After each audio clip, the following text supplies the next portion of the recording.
There is a hidden housing crash happening right now. The real estate market has entered into crisis mode, and what awaits us in 2023 is a disaster that could be worse than what we saw in 2008. Now, the first prediction that Redfin is making is that they see home sales will fall to their lowest level since 2011, with a slow recovery in the second half of 2023. And listen to me very, very carefully. We have the fastest equity and price decline in history right now. And that means that there is going to be a generation of millennials who are not going to be able to find a home to buy. There's just not enough homes on the market. As a home buyer or a real estate investor is the fact that the US housing market is still in the biggest bubble ever.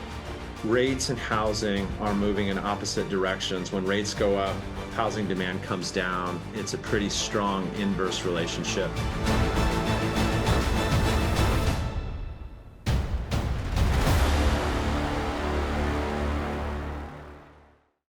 The Super Bowl weekend, including Rihanna's much anticipated halftime show, has come and gone.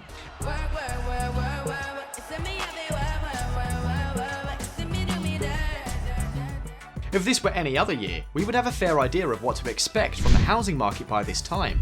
Unfortunately, 2023 isn't playing by the rules.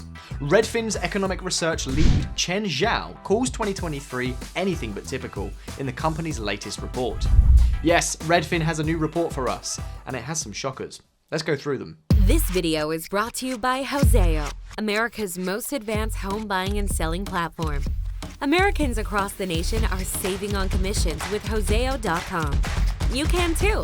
Check out Houzeo.com on the web or the Houzeo mobile app. The housing market has been in a weird state recently. We've gone from record high home prices to mortgage rates that will just make you cry. Housing supply and pending sales numbers have also been declining since September 2022. We can attribute most of the market uncertainties to the Fed's rapid rate hikes to combat inflation. We have yet to see their full impact on the housing market. Redfin's latest report covers the last 4 weeks ending on the 5th of Feb. Well, let's have a look at what it has to say, shall we? What's up with mortgages? Mortgage application rates tell you a lot about how home buyers are feeling. The mortgage interest rate on the 30-year fixed is up slightly to 6.12% from last week's 6.09%. These rates are still much lower than in November last year, when they hit 7.08%. But they have been increasing every day since the 2nd of February. The median home sale price is still around $350,000. Homes remain as expensive as ever. Mortgage applications are up 3% compared to last week, but these numbers are still lower by 37% from 2022. According to the Mortgage Bankers Association, mortgage application rates have gone up about 28% since the beginning of the year. Refinance index also increased by 15% from mid-January 2023. This is a fairly surprising development when you consider what mortgage rates were like a year ago. Current rate of interest for a 30-year fixed is around 6.42%, while the rates a year ago were around 4.1%. So, are the home buyers back in the market? According to Joel Kahn, the chief economist at MBA, there has been an uptick in both purchase and refinance activity. The year-on-year comparison still remains grim, with the purchase applications volume 39% lower than Jan 2022. Refinances are 77% lower than last year. Are home buyers back? Redfin maintains a home buyer demand index to track buyer enthusiasm. The index considers the number of home tour and service requests to calculate home buyer demand. This number has been up by 21% since a drop last October. Enthusiasm is the highest it has been since September 2022, but is still down 25% year over year. The number of searches for homes for sale has also increased compared to last week. We see a 38% jump in Google Trends data compared to the lows in November. Unfortunately, when you compare the numbers to last year, there is a near 25% drop. We feel that home buyers have started to come back to the market, but slowly. Are home sellers back? While the uptick in buyer demand has drawn a few hesitant sellers out of their safe, low-interest havens, the market still remains bearish. New listings are down. New listings are often a good indicator of seller sentiment. Unfortunately, Redfin data doesn't show anything good here. New listings are down across all of the 50 most populous cities. Oakland saw a 40.55% drop, followed by 39% in Sacramento, 38% in San Jose and San Diego, and 37% in Las Vegas.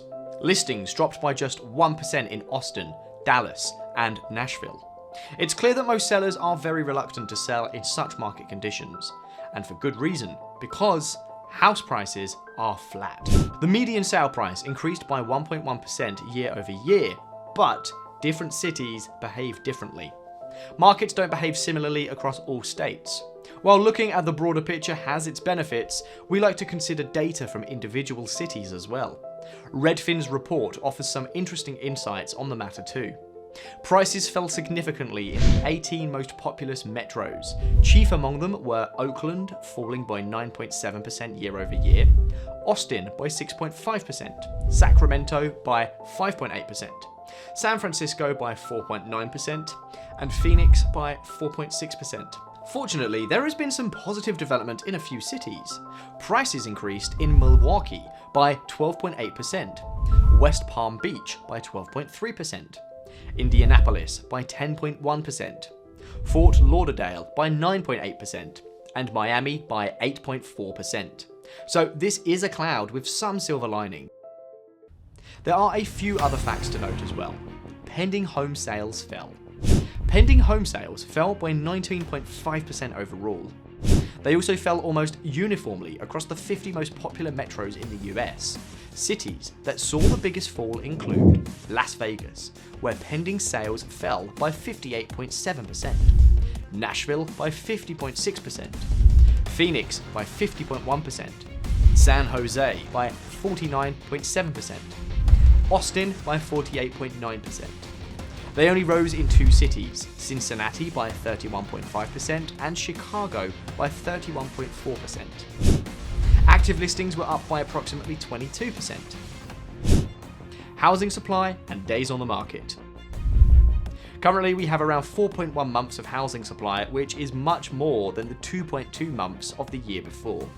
We still can't call this a buyer's market in its entirety, but it does seem like we're inching closer to more affordable homes. Homes are sitting on the market for longer stretches of time. They're on the market for around 50 days, which is much longer than 34 days from last year and 18 days from peak market conditions in May. Interestingly enough, 20% of the homes on the market sold above their list price. Some eager buyers are willing to pay above the asking price for their dream homes. However, around 39% of homes sold for more than the final list price in Feb 2022. We're in uncharted waters. It seems like the market is still limping along an uncertain path. Hopefully, things improve in the upcoming months as mortgage rates stabilize and home prices reach normalcy. Experts believe there will be a course correction leading to more accessible housing prices. Unfortunately, the latest data suggests that a buyer's market and affordable home prices still remain fairly out of reach. Like Rihanna, the current market is still asking for considerable moolah.